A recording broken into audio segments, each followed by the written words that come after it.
These video notes will accompany the last set of notes in the executive branch section of the national government in your interactive notebook. We're going to review the president's jobs, and we're also going to talk about the people who help him do those jobs. These are the things the president has to do on a daily basis. He has to advise ambassadors when they work in other countries. So that means he really does need to know what's going on in a lot of other countries or in most other countries in the world. And he has to know this information all the time.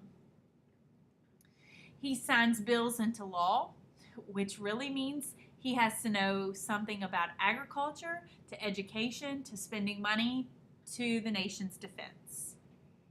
This really means he has to know a lot about everything. He does prepare a budget each year. So he's got to know what money comes into the country through taxes, and he needs to have an understanding of what is worthy of that money being spent. He appoints judges, so he's got to know a lot about the people he appoints.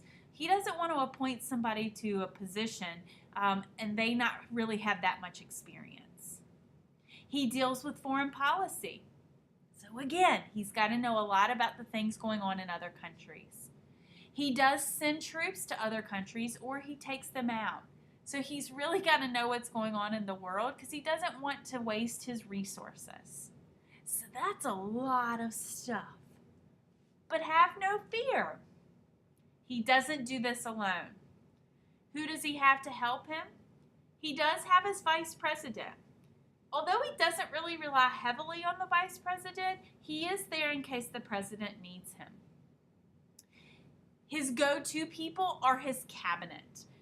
This is the group of people that advise him on the matters we talked about: education, agriculture, money, business, other countries, etc.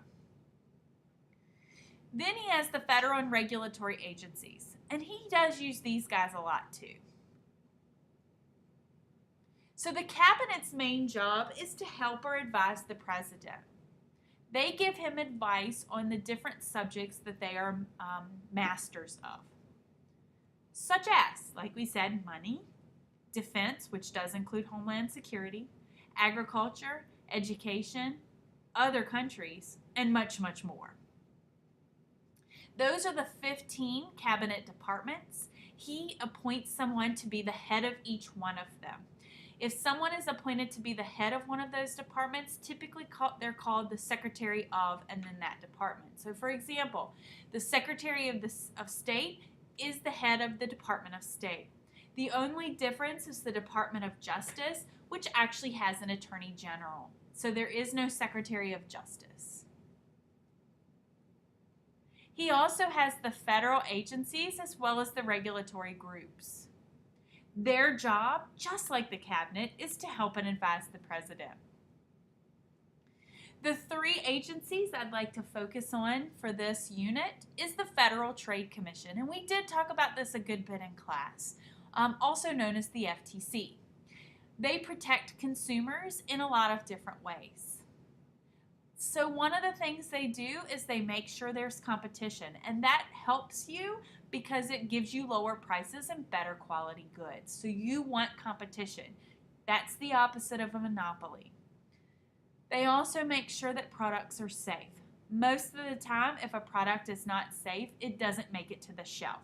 But there are times when they feel like a product is safe, it goes out to the public, and it turns out it's not. So they're the ones in charge of making recalls. You have the Federal Communications Commission. This is the agency you're most familiar with because they regulate television and radio. This includes the language, the broadcasts, etc. The Environmental Protection Agency, which is also known as the EPA, even though it's not listed there. Their job is to help protect the environment. They do lots and lots of research, and they work to get regulations passed in Congress to protect the environment.